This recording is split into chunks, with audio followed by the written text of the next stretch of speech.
Made in India কোথায় লেখা আছে? আমাদের দেশেরই বাংলাদেশের একটা পণ্যকে আপনি ইন্ডিয়ান বলে বিক্রি করছেন। আচ্ছা, এটা কি আপনি ইন্ডিয়া থেকে আপনারা এলসি করছেন? না, আমরা কার মাধ্যমে এসেছি? তাহলে আমাকে ডকুমেন্টস দেখান। ইন্ডিয়া থেকে আমদানি ডকুমেন্টস গুলো ওই সময়কার প্রোডাক্ট তো 22-23 সালে, এখন চলে 26 সাল। এই 3 বছর আগে একটা প্রোডাক্ট আপনি এখন বিক্রি করছেন, এটা তো টেম্পারও ভালো থাকবে না। টেম্পার ভালো আছে। হ্যাঁ, এটা কিভাবে বুঝলেন টেম্পার ভালো আছে? চোখে দেখায়? আপনাদের এই প্রাইস কি সবগুলো লাগানো আছে? হ্যাঁ, ফিক্স প্রাইস? বাইরের কোনো পোশাক আছে? বাইরে আছে যেগুলো, এগুলো এই বছর না, গত বছর আছে। এবার কোনো বাইরের পোশাক আছে নেই? তো কোন দেশের এগুলো? না, ইন্ডিয়ান আছে, আমাদের দেশি বেশি। কই দেখি একটু দেখান আমাদের। লেখা আছে নাকি ইন্ডিয়ান? আসেন আসেন, এদিকে সামনে আসেন। এগুলো তো মেড ইন বাংলাদেশ লেখা, ইন্ডিয়ান বা আদার্স। দেখেন তো কয়েকটা বের করেন, আরো বের করেন, বেশ কিছু বের করেন। পাকিস্তান ইন্ডিয়ান বের করেন। এটার দাম কত? 7,000 টাকা। সবচেয়ে দামি এটা কত প্রাইস? এই যে এই ট্যাগটা তো আপনাদের দেওয়া, তাই না? জি জি, আপনারা দেন তো, প্রাইস কিভাবে নির্ধারণ করলেন? এটা আমাদের অফিসের লোক আছে, তার হুকুম থেকে। পাকিস্তানি এতে এখানে কি লেখা? এখানে আমাদের স্টেট, এটা আমাদের বাংলাদেশ। এখানে না, আমি বলি এটা কি লেখা, আপনি বলেন, জোরে বলেন। মেড ইন বাংলাদেশ লেখা। এটা তো আমাদের কাজ।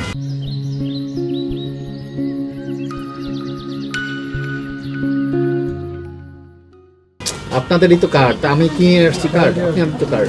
মেড ইন ইন্ডিয়া কোথায় লেখা আছে?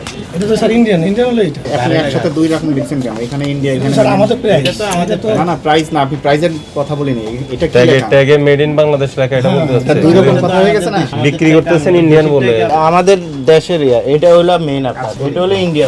মেড ইন বাংলাদেশ মানে কি বোঝায়? প্রাইসের কথাটা পরে, মেড ইন মানে কি বলেন, তৈরি তো। কার্ডটা লাগিয়েছি আমাদের দেশে। এটা করা যাবে না তো। এটাও আপনার, এটাও আপনার। আচ্ছা, এটার দাম হলো প্রাইস হলো 8,000। ওকে ফাইন, কিন্তু আপনার এটা কি, এটা ইন্ডিয়ান? আমাকে তো ইন্ডিয়ান বলে তাহলে লেখেন, লিখেন না আপনি? হ্যাঁ, আপনি অরিজিনাল কান্ট্রির নাম লিখে দেন। যখন প্রাইস করে মারা হবে, তখন আপনার ইন্ডিয়া লেখাই যায়। না, এখানে আপনি লিখে দিতে হবে, নাহলে মানুষ বুঝবে কিভাবে ইন্ডিয়ান। মানে এটা রিড করলে ইন্ডিয়ান লেখা আসবে? না, দেখি এটা রিড করেন তো। রিড করলে ইন্ডিয়ান আসবে না। আচ্ছা, এটা কি আপনি ইন্ডিয়া থেকে আপনারা এলসি করছেন? না, আমরা কার মাধ্যমে এসেছি? কার মাধ্যমে করছেন? আমাদের এই যে ইস্টার্ন মল্লিকায় অনেক। তাহলে আমাকে ডকুমেন্টস দেখান। আপনি যে আমদানি করেন, আমাকে ডকুমেন্টস দেখান ইন্ডিয়ার, নাহলে তো এটা আপনি প্রতারণা করতেছেন। বাংলাদেশের একটা পণ্যকে আপনি ইন্ডিয়ান বলে বিক্রি করছেন। না, আমরা তো আর ইন্ডিয়ান থাকলে সাধারণত আমরা এর আগে কাউকে স্পষ্ট বলছিও বলে না। দিচ্ছি, আপনি যদি ইন্ডিয়ান হতে পারে, পাকিস্তান হতে পারে, তাহলে আপনি অরিজিন লিখে দেন, made in Indian, made in Pakistan লিখে দেন। না, আমরা কাউকে বলছিও না যে এটা ইন্ডিয়ান প্রোডাক্ট বা এটা পাকিস্তানি। আমি বললাম, আপনার যারা বিক্রয় কর্মীরা আমার কাছে বের করে দিয়েছে এটা ইন্ডিয়ান। এখানে কি লেখা আছে ইন্ডিয়ান? লেখা আছে। আর ইন্ডিয়ান হলে তো নিষেধ না। আপনি ইন্ডিয়ান না, হলে আমাকে জি, জি, ডকুমেন্টস দেখান, ইন্ডিয়া থেকে আসছে কিনা। কথা ক্লিয়ার? কথা ক্লিয়ার। এখানে তো কোনো ইয়ে নাই আপনার, এখানে তো দ্বিধাদ্বন্দ্বের কোনো কারণে নেই। আর কোন কতগুলো আছে দেখি, কোনটা তো আছে কিনা। আপনি 8-9-10,000 টাকা করে প্রাইস নিচ্ছেন। এখন আপনার যদি ইম্পোর্ট প্রাইস বেশি, আপনাকে নিতে হবে, কিছু করার নাই। তো প্রাইস নিয়ে আমার কথা না, আমার কথা হলো ওটা ইন্ডিয়ান যদি পণ্য হয়, ইন্ডিয়ান বলে বিক্রি করবেন। বাংলাদেশ হলে বাংলাদেশ বলে বিক্রি করতে হবে। কাস্টমার যারা জিজ্ঞেস করে এটা নতুন কিছু না, এটা আপনাদের সবসময় বলে আসছে। আপনাদের সাথে আমরা এই যে রমজান শুরু হওয়ার আগে আমরা আপনাদের সাথে সভা করেছি। স্পষ্ট ডিক্লারেশন হলো, আপনি যদি বিদেশি পণ্য হয়, আপনি বিদেশি পণ্যে আমদানির ডকুমেন্টস রাখবেন। জি জি। এবং আপনার পোশাকে স্পষ্টভাবে উল্লেখ করে দিবেন এটা মেড ইন ইন্ডিয়ান বা মেড ইন পাকিস্তান। এখন আপনি বাংলাদেশে তৈরি হয়ে একটা পণ্যকে আপনি ওই যে ইন্ডিয়ান ট্যাগ লাগাই দিলেন, এখানে ইন্ডিয়ান ট্যাগ দিয়ে আপনি ইন্ডিয়ান বলে চালাই দিলেন, এটা তো প্রতারণা। এরকম আমরা করছি রোজা না, আসলে কারণ কাজগুলো আমরা কোনো ট্যাগ লাগাচ্ছি না। ট্যাগ লাগান না, তাহলে আমাকে এটা ওইভাবে লেগেই আসছে। দেন আপনি ডকুমেন্ট অবশ্যই দেব।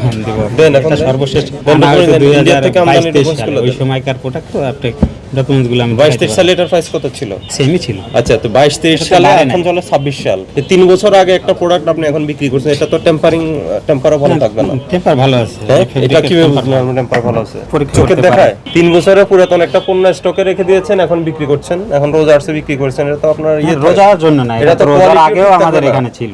তাহলে এখন আপনি ইন্ডিয়ান বলে বিক্রি করছেন, দাবি করছেন, কিন্তু ইন্ডিয়ার থেকে আনছেন, এই সপক্ষে কোনো মেমো দেখাতে আর পারবো আছে অবশ্যই আপনার? আপনাকে। না, আমাদের আর কোনো প্রোডাক্ট নেই বাইরে। এটা স্পষ্ট প্রতারণা, এটা করতে পারবেন না। আর যেখান থেকে সোর্সিং করছেন ওনাকে বলেন আপনি ইন্ডিয়ার থেকে যে আনছেন ডকুমেন্টস গুলো দেন। ডকুমেন্ট আপনার কাছে আমাদেরকে একটা দিয়েছে, copy আমাদের বিল দিয়েছে, বিলটা আছে আমাদের একটা কাছে। copy। আমি তো বিল চাইনি, বিল হলো আপনার লোকাল বিল। না, লোকাল বিল। ওখানে কি উল্লেখ আছে ওখানকার বিল। কোন ইন্ডিয়ার কোন ইয়ে আছে? হ্যাঁ, ওদের বিল ঠিকানা আছে এখানে। ইন্ডিয়ার থেকে নিয়েছে, ইন্ডিয়া থেকেই বিলটা পাঠায়, ডকুমেন্টস আছে? আমাদের হোয়াটসঅ্যাপে পাঠায়, তো ওইগুলো আমরা রাখি। দেখে দেখেন আমাকে দেন তো। এখন তো দেখাতে পাচ্ছি না, অফিস থেকে আনতে হবে। কোথায় আবার আমাদের অফিসের পাশে। এখন আনান, এখন আনান।